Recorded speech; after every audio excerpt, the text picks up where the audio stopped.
కార్మికులు కూడా కొంతమంది ఇంటరాక్ట్ అయ్యారు. సో వాళ్ళతో కూడా మాట్లాడుతుంటే ఎలా జరిగింది ఏంటి అంటే వాళ్ళు అంతకు ముందు రోజు కూడా ఇంకా పక్క దాంట్లో ఇలాంటిది ఏదో జరిగింది, కానీ అది నైట్ టైం ఎవరు లేకపోవడం వల్ల ఒక తెలియలేదని అన్నారు. ఇది బేసిక్ ఇది ఎంత సేఫ్టీ ప్రోటోకాల్స్ ఎంత జరిగినాయి, ఎంత మెయింటైన్ చేశారు సేఫ్టీ ప్రోటోకాల్స్. అలాగే మేజర్ కనిపించేది అప్గ్రేడేషన్ ఆఫ్ స్టీల్ ప్లాంట్ మేజర్గా చూస్తుంటే ఇప్పుడు దాకా నేను దారిలో నిన్న నుంచి అడుగుతూ ఉన్నాను, అసలు ఇలాంటి సంఘటన ఎక్కడైనా జరిగిందా, ఇంతకుముందు జరిగిందా అంటే లాస్ట్ 33 years 36 yearsలో ఎక్కడ జరగలేదు ఇలాంటి ఇన్సిడెంట్ అని చెప్తా ఉన్నాను నాకు వచ్చిన ఇన్ఫర్మేషన్. ఇలాంటి పర్టికులర్ స్టీల్ ప్లాంట్ బిలాయ్ ఉంది, కానీ మిగతా అన్ని కొంచెం డిఫరెంట్ స్టీల్ ప్లాంట్స్ వాటి మెషినరీ కానీ వాటి అప్గ్రేడేషన్ కానీ కొంచెం డిఫరెంట్గా ఉంటుంది. దీనికి లాగా ఉండేది ఒక బిలాయ్ తప్ప మిగతాయి కొత్తగా ఉంటాయి. అదే ప్యారలల్గా మిగతా చోట్ల ఎక్కడ జరుగుతున్నాయని. చైనాలో కూడా జరిగింది, కానీ ఇంకొక ఫ్రాన్స్లో కూడా జరిగింది, కానీ ఇలాంటి సంఘటన అయితే జరగలేదు. ఈ పర్టికులర్ ల్యాడల్ ఈ మోల్టెన్ లావాని క్యారీ చేసే బకెట్ ఏమన్నా చేసే ల్యాడల్ అనే బకెట్ ఇప్పుడు బ్లాస్ట్ అవటం చూడలేదు, ఇప్పుడు జరగలేదని చెప్తా ఉన్నారు. అక్కడ ఒక డిఫరెంట్ బ్లాస్ట్ జరిగినాయి, బట్ ఈ కైండ్ ఇప్పుడు జరగలేదు. అందుకని ఇప్పుడే బొకారో స్టీల్ ప్లాంట్ నుంచి నాకున్న ఇన్ఫర్మేషన్ ఒక 3 men కమిటీ ఒకళ్ళు వచ్చి ఫామ్ చేస్తే వాళ్ళు ప్రిలిమినరీ ఇన్వెస్టిగేషన్స్ కూడా వస్తారు. ఏ నేపథ్యంలో జరిగినాయి, సేఫ్టీ ప్రోటోకాల్స్ ఎలా ఉన్నాయి, సేఫ్టీ ఆడిట్ ఎలా జరిగింది, ఇవన్నీ పరిగణలో తీసుకొని వాళ్ళు చేశారంటే ఇవన్నీ సీరియస్ ఇష్యూస్ కాబట్టి కూర్చోబెట్టి ఒక ప్రెస్ మీట్లో ఇది ఒక ఎమోషనల్గానో ఏదైనా కూర్చోబెట్టి సడన్గా ఒక మాట అనేయకూడదు, అది మా అందరి మీద బాధ్యత ఉంది. అందుకని ముందు ప్రభుత్వ పరంగా కానీ మొత్తం అసలు ఒక్కొక్క రెగ్యులర్ ఎంప్లాయీస్ ప్రాణాలు కోల్పోయిన వాళ్ళందరికీ కూడా 1,72,00,000 వారికి అందజేయడం జరుగుతూ ఉంది. అలాగే కాంట్రాక్ట్ ఎంప్లాయీస్కి 45.75 లక్షలు, అలాగే వాళ్ళ ఎంటైటిల్డ్ టర్మినల్ బెనిఫిట్తో పాటు మరణించిన వారి కుటుంబానికి 20 లక్షలు ఎక్స్గ్రేషియా, మరణించిన వారి కుటుంబ సభ్యులకు ఒక్కొక్కరికి ఉద్యోగం, సివియర్గా ఇంజూర్ అయిన వారికి 10 లక్షలు, అలాగే ట్రీట్మెంట్లో అయ్యే ఖర్చు మొత్తం రాష్ట్రీయ ఇస్పాట్ నిగమ్ లిమిటెడ్ వారు భరిస్తారు. అలాగే స్టీల్ ప్లాంట్ ఉద్యోగుల పిల్లల చదువులు ఏ విధంగా అయితే కొనసాగుతున్నాయో అదేవిధంగా మరణించిన వారి పిల్లలకు కూడా అది వర్తిస్తుంది, వారి చదువు అలాగే కంటిన్యూ అవుతుంది. మరణించిన వారి national date of superannuation that means retirement ఏ రోజు వరకు అయితే ఉంటుందో అప్పుడు దాకా వారి కుటుంబ సభ్యులు స్టీల్ ప్లాంట్ క్వార్టర్స్లోనే ఉండొచ్చు. అలాగే ఎవరైతే కుటుంబ సభ్యులు స్టీల్ ప్లాంట్ టౌన్షిప్ బయట ఉన్నారో వారు కూడా ఇఫ్ దే డిజైర్ అంటే వాళ్ళు కోరుకుంటే ఆ స్టీల్ ప్లాంట్ క్వార్టర్స్లో కూడా వాళ్ళు కూడా ఉండొచ్చు. అలాగే ఇందాక నేను చెప్పినట్టుగా బొకారో స్టీల్ ప్లాంట్ నుంచి ఒక 3 men కమిటీని ఎంక్వైరీ జరుగుతూ ఉంది.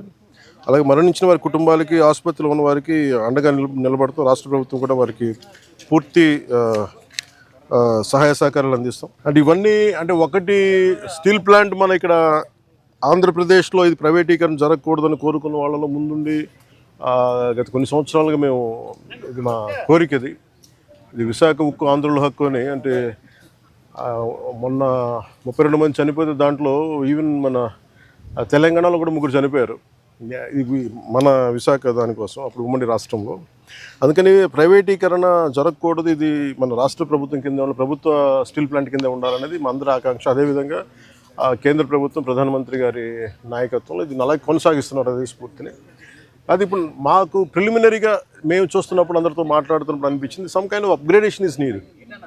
అలాగే క్యాప్టివ్ మైన్స్ ఉండాలి అంటే ఇది ఏ స్థాయిలో ఎందుకు జరగలేకపోతుంది అని అనడానికి అంటే ప్రభుత్వ పరిశ్రమలు కానీ ఎందుకు కాయలా పడుతున్నాయి, ఎందుకు వెనకబడుతున్నాయి అంటే ఆఫ్కోర్స్ సర్టన్ మేనేజ్మెంట్ ఇష్యూస్ కావచ్చు, లేదంటే ఓవర్ ఎక్సెసివ్ లోడ్ ఏదైనా ఉందా, ఇవన్నీ ఎందుకంటే కూర్చోబెట్టి ఒక కోణంలో నుంచి ఒక దృక్కోణం నుంచి చూస్తే సరిపోదు. సో దీనికి సంబంధించి నేను ఇందాక మన సోదరులు మనోహర్ గారితో మాట్లాడుతూ ఏం చేద్దామంటే ఒక్కసారి నేను స్టీల్ ప్లాంట్ కార్మికుల అసలు ఏంటి మీరు స్టీల్ ప్లాంట్ గురించి మీ అభిప్రాయాలు ఏంటి, మీ సమస్యలు ఏంటి అనేది నేనే ప్రత్యేకించి ఈ గొడవ కొంచెం వీళ్ళందరికీ మన మెడికల్ ట్రీట్మెంట్ అంతా అయ్యి కొన్ని రోజులు అయ్యాక ఖచ్చితంగా నేను నేనే కాల్ ఫర్ చేస్తాను ఒక మీటింగ్.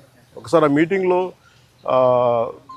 మన విశాఖ స్టీల్ ప్లాంట్ కార్మికులు అసలు ఏ సమస్యలు ఉన్నాయి ఏంటి ఉన్నది నేను అందరినీ సావధానంగా వింటాం.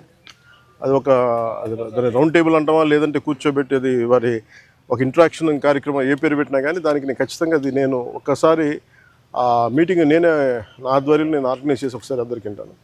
ఈలోపు మనందరం చేయగలిగేది పోయిన ప్రాణాలకి ఎంత విలువ ఇచ్చినా కానీ తిరిగి తీసుకురాలని వారి కుటుంబ సభ్యులకి నా ప్రగాఢ సానుభూతిని తెలియజేస్తూ రాష్ట్ర ప్రభుత్వం ఇప్పుడు సహాయ సహకారాలు అందిస్తూ ఉంటుంది. స్టీల్ ప్లాంట్ ఇలాంటి భవిష్యత్తులో ఇలాంటి పునరావృతం కాకుండా ఉండాలి అనేది ನಮ್ಮ అందరి ఆకాంక్ష. కాకపోతే ఇది మేము ఒక బలమైన పాలసీలు చేయగలం, కానీ నేను ముందు నుంచి పరవాడ కానీ వైజాగ్ చుట్టుపక్కల ప్రాంతాలు అనకాపల్లిలో కానీ ప్రతి 5-6 నెలలకి ఒక 8 నెలలకు ర్యాండమ్గా ఒక సంవత్సరానికి 2 సార్లు ఏదో ఒక చోట ఒక ఇలాంటి సంఘటనలు జరుగుతూ ఉన్నాయి. ఇది కొంచెం అలామింగ్గా ఉంది నాకు. నేను ప్రత్యేకించి ఏం చెప్తున్నానంటే, అసలు యాజమాన్యాలు సేఫ్టీ ఆడిట్ ఎంతవరకు చేస్తున్నాయి, అలాగే రాష్ట్ర ప్రభుత్వం నుంచి దీన్ని పర్యవేక్షణ చేయాల్సిన అధికార యంత్రాంగం ఎలా ఉంది, ఇండస్ట్రియల్ చీఫ్ ఇన్స్పెక్టర్ ఆయన ఏ స్థాయిలో ఉన్నారు, ఒకవేళ చిన్న లోపాలు ఏదైనా ఉంటే వాళ్ళకి కూర్చోబెట్టి పంపించారా, ఒకవేళ సపోజ్ ఏదైనా వైలేషన్స్ ఏమైనా ఉంటే వైలేషన్స్ని మీరు రిపోర్ట్ చేశారా, లేదంటే వాళ్ళు దాని మీద యాక్షన్ తీసుకోలేదు, ఇవన్నీ కూడా జరగాలి.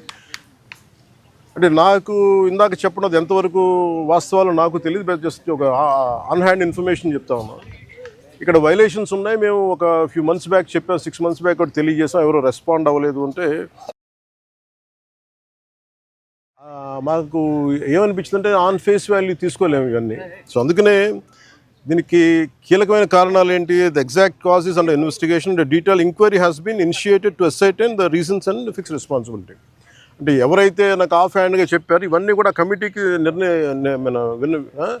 నివేదిక ఇచ్చినప్పుడు ఖచ్చితంగా దాంట్లో పరిగణలో తీసుకుంటారు. ఎందుకంటే ఇది కూర్చోబెట్టి నేను ఇది పొలిటీషియన్స్ కానీ లేదంటే నా నాలాంటి అంటే దీనికి మేము పై స్థాయి నుంచి చూడగలం తప్ప దీన్ని లోతుపాతులు అర్థం చేసుకునే ఒక అధ్యయన బృందమే వాళ్ళు దీంట్లో ఎక్స్పర్టీస్ ఉన్న వాళ్ళే మాట్లాడాలి దీని గురించి. కాకపోతే నా ఇంటెన్షన్ ప్రతిసారి ఏంటంటే, ప్రతిసారి ఇలాంటి దుర్ఘటన జరిగినప్పుడల్లా మనం బాధపడుతున్నాం, కానీ పునరావృతం కాకుండా ఏమేం చేయగలగాలి, ఎలాంటి చర్యలు తీసుకోవాలి, ఇది మటుకు ఇది నిరంతర పహారా. ఇది అంటే ఇది ఒకసారి నిర్లక్ష్యం కూడా కాకపోవచ్చు, ఒకసారి మెటల్స్ వాటి తీసుకునే వాటి ప్రభావం ఎలా ఉంటుంది, వాటి యాక్షన్ ఎలా ఉంటుంది, వాటి రియాక్షన్ ఎలా ఉంటుంది, always it is certain accidents జరుగుతూ ఉంటాయి. It always surprises. అంటే ఎంతమంది మేధావులు కూర్చున్నా కానీ శాస్త్రవేత్తలు కూర్చున్నా కానీ వాళ్ళు ఎప్పుడు అర్థం చేసుకోవడానికి ఒక కొత్తది సంఘటన జరుగుతూ ఉంటుంది. ఆ కోణంలో కూడా చూడాలి దీన్ని.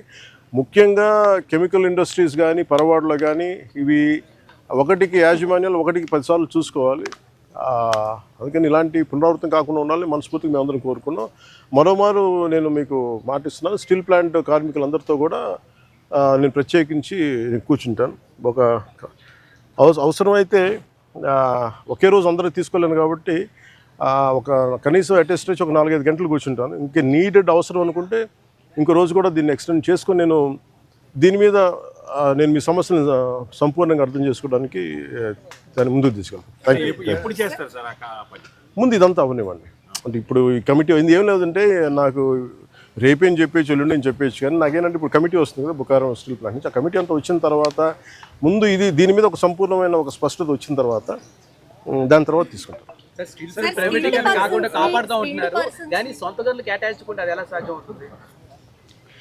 ఇప్పుడు మీరు ప్రశ్న ఇప్పుడు ఏం చేస్తున్నారంటే, నేను లాస్ట్ టైం కూడా ఇక్కడికే వచ్చాను. నేను ఎంటైర్ యూనియన్స్తో మాట్లాడాను. నేను ఆ రోజు అందరినీ చేతులు ఎత్తమని అడిగాను. ఒక్కళ్ళు చేతులు ఎత్తాలి. ఆ రోజు ఢిల్లీ తీసుకెళ్తాం రండి క్యాప్టివ్ మైన్స్ గురించి అంటే అందరూ కన్వీనియంట్గా ఆ రోజు ఒక్కళ్ళు చేతులు ఎత్తాలి.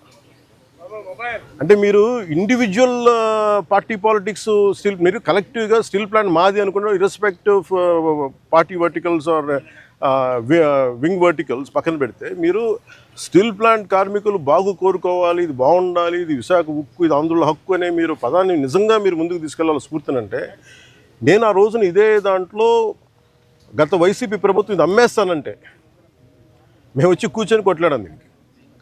అదే దాన్నే నివేదిక రూపంలో నేను మన హోంమంత్రి గారికి తెలియజేశాను. అది మీరు చూస్తే వెంటనే దాన్ని ఆ ప్రైవేటీకరణ కూడా ఆగి ఈరోజు ఇక్కడికి వచ్చింది. ఇది మేమందరం సమిష్టిగా చేసాం, మాట్లాడాం. కాకపోతే ఏమవుతుందంటే దీన్ని క్యాప్టివ్ మైన్స్ అంటే మరి ఇంతకాలం ప్రాబ్లం ఏమవుతుందంటే సార్, మీరు మాట్లాడుతున్నప్పుడు నన్ను అడగగలరు. అంటే మీరు సమస్యలు మోసేవాడి మీద మీరు ఒక పంచింగ్ బ్యాగ్ లాగా అంటే మీరు అంటున్నారు కానీ జనరల్ నేను జస్ట్ ఒక పర్సెప్షన్ చెప్తా ఉన్నా. ఎవరైతే బాధ్యతలు తీసుకుంటారో వాళ్ళ మీద ఎక్కువ ప్రశ్నలు వస్తాయి తప్ప అడగాల్సింది ఎవరు? ఒక 5 సంవత్సరాల నుంచి వాళ్ళు ఉన్నారు. దానికి ముందు కాంగ్రెస్ ప్రభుత్వం ఉంది, ఆల్మోస్ట్ క్లోజ్ టు 10 years.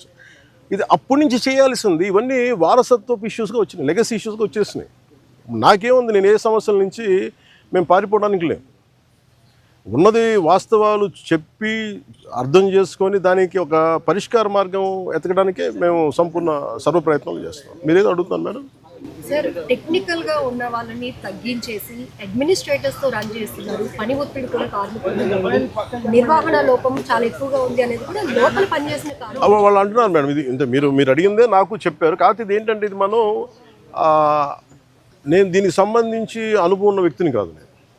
కాకపోతే నేనేం చేయగలను, ఇప్పుడు మీరు అన్నది ఎంతవరకు అనేది నేను పబ్లిక్ తీసుకెళ్ళగలను. లేదంటే రేపు పొద్దున్న విచారణ ఈ కమిటీ ఏదైతే వస్తుందో వాళ్ళకి మేము చెప్పగలం. సో నేను అందుకని అంటాను, వన్స్ వీళ్ళందరూ ఆ కమిటీ తీసుకున్న తర్వాత నేను ఒకసారి కార్మికులతో ఇంటరాక్ట్ అయ్యాను అనుకోండి, ఇప్పుడు ఏమైపోతుంది, ఇప్పుడు మాట్లాడాలంటే అందరూ ఒకేసారి మీద పడిపోతే కాదు. ఇది చాలా ప్రశాంతంగా కూర్చొని చాలా నిబద్ధతతో చేయాల్సిన మీటింగ్. సో అది నిజంగా మీరు చెప్పింది కూడా పరిగణలో తీసుకొని వాటితో మాట్లాడతాం. రూర్కెలా లాంటి స్టీల్ ప్లాంట్ చాలా వరకు దేశంలో చాలా స్టీల్ ప్లాంట్ ఉన్నాయి. ఎక్కడా లేనంతగా ఇక్కడ ఈ ప్రాంతంలో ఈ స్టీల్ ప్లాంట్లో ప్రమాదాలు జరుగుతున్నాయని కార్మిక నేతలు చెప్తున్నారు. కార్మికులు కూడా ఆందోళన.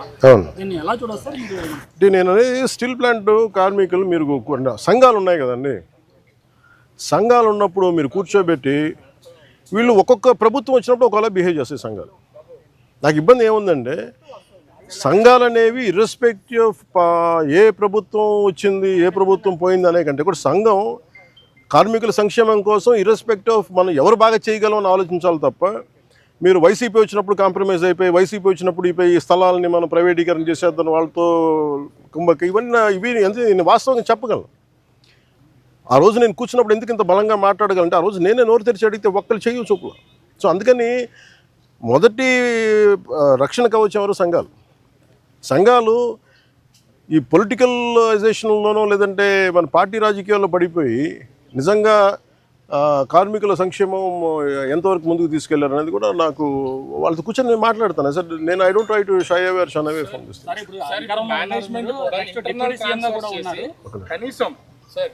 మేనేజ్మెంట్ కూడా ఇంటర్నల్ ట్రాన్స్ఫర్ చేస్తుంది. అసలు సంబంధం లేనటువంటి డిపార్ట్మెంట్ని డిప్లాయ్ చేయడం వల్ల ఈ ప్రమాదం జరిగింది అనేది, చనిపోయినటువంటి వాళ్ళలో కూడా అట్లాంటి వ్యక్తి ఒకరు ఉన్నారనేది ఇప్పుడు కార్మికులు చెప్తున్నటువంటి మాట. అంటే ఇప్పుడు స్టీల్ ప్లాంట్ యాజమాన్యం కూడా ఈ ఎంప్లాయీస్ విషయంలో కొంత అలసత్వం వహిస్తుంది అనేది ప్రధానమైనటువంటి విమర్శ. దీని మీద అసలు ఏమన్నా మేనేజ్మెంట్తో మాట్లాడడం కానీ అంటే ఇవన్నీ సార్, ఇవన్నీ కూర్చోబెట్టి మనం ఇలాంటి సంఘటన జరిగినప్పుడు మాట్లాడతాం. సంఘటన జరిగినప్పుడు అన్నీ బయటకు. నేను ఏమంటానంటే, who is the first line of defence ఇక్కడ మీరు చెప్పండి. ఫస్ట్ లైన్ ఆఫ్ డిఫెన్స్ ఎవరు? కార్మిక సంఘాలు, యూనియన్స్. వాళ్ళ పనులు సరిగ్గా చేస్తున్నాయా లేదు, ఇవన్నీ వాళ్ళు మాట్లాడాల్సింది. వాళ్ళు ఆ రోజు నేను వచ్చి కూర్చున్నప్పుడు ఒక్కడు నేను ఇదే చెప్పాను, మాకు ఇన్ని సమస్యలు ఉన్నాయి. ఓకే, మన అందరం కింద పెడతాం, మీద పెడతాం, వెళ్తాం, 10 సార్లు ఒక నెగోసియేషన్ జరుగుతాయి.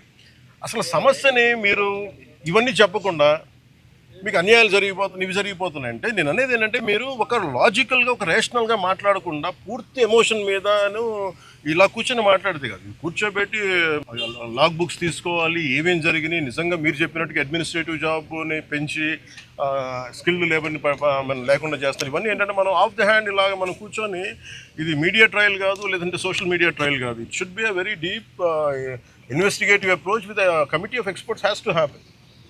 దీనికి పొలిటికల్ విల్ ఉండాలి. దీనికంటే మేము నేను ఈ రోజుకి చెప్తాం కదా, ఇండివిజువల్గా మేము యాజ్ జనసేన పార్టీ ఈరోజు మేము ప్రభుత్వంలో భాగస్వామ్యం అయినా కానీ మేము ఎక్కడ దీన్ని షన్ చేయట్లేదు.